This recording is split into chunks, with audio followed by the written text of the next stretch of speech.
Hi, Nancy Showalter here, Law of Attraction Life Coach, and these are your magical minutes for an awesome week. I have a great story to tell you today.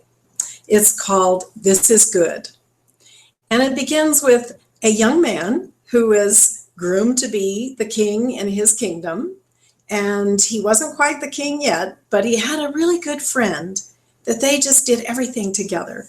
And this friend, however, was just a commoner. He was not anyone royal, but they were very good friends. And so one thing about his friend was always saying, no matter what happened, this is good. This is good. And the king actually admired his friend for this because he saw everything as good. No matter what was happening, he claimed it was good. So one day they were out hunting, and which they often did together. The king, some accident happened and he had his thumb ripped off his hand. And his friend just did what he always does. This is good.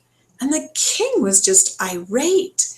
And he said, how can you say this is good? I mean, it was in such excruciating pain and the entire event. And he said to the guards, just take this man and put him in the dungeon. I don't want to see him. Put him in the furthest part of the dungeon. I never want to see him again.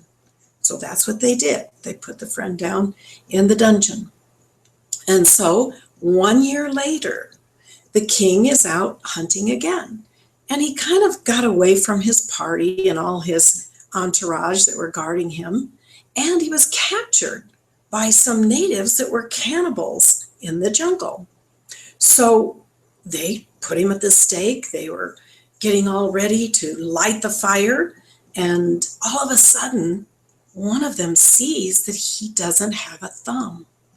And they were very superstitious. So they said, oh no, we never will eat anybody who's not perfect and whole.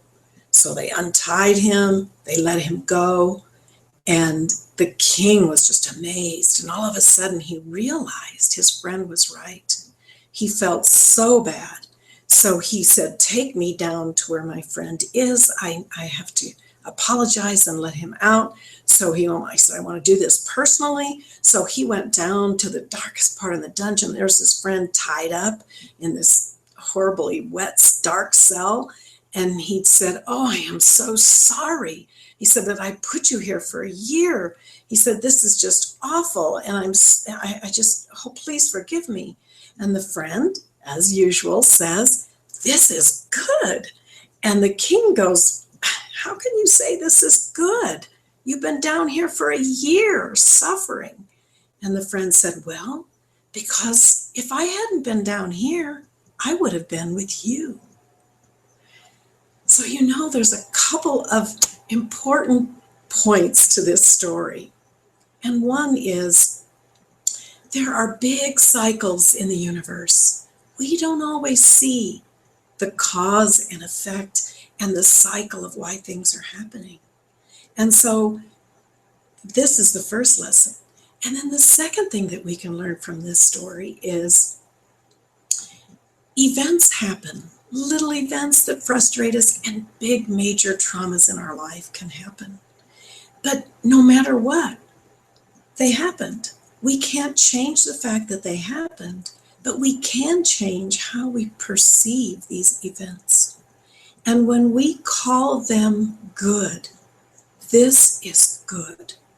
What that means is this is okay. I'm okay. And everything's going to be okay. Because you can't change the event, but you can change the perception of the event. And you might say, well, gee, it's not good and I don't feel very good. But in reality, it is what we label it. It happened. It is what it is. We can't change that. So let's call it good. And then somehow we will draw good out of every situation, no matter how bad it may seem to us. So this takes us to that higher vibration of love, joy, and putting that energy into an event, whether it's big or small, no matter what it is in our life. So this week, think about this story. Think about the things that happen when someone pulls out in the middle of traffic and you want to go, what's going on with this guy? This is good. This is good. Catch your thoughts. Label things as good. Call them good. And then watch how they're transformed and you see good come out of it, no matter what it is. Have a great week. I'll see you next week. Until then, be happy, be healthy, be whole.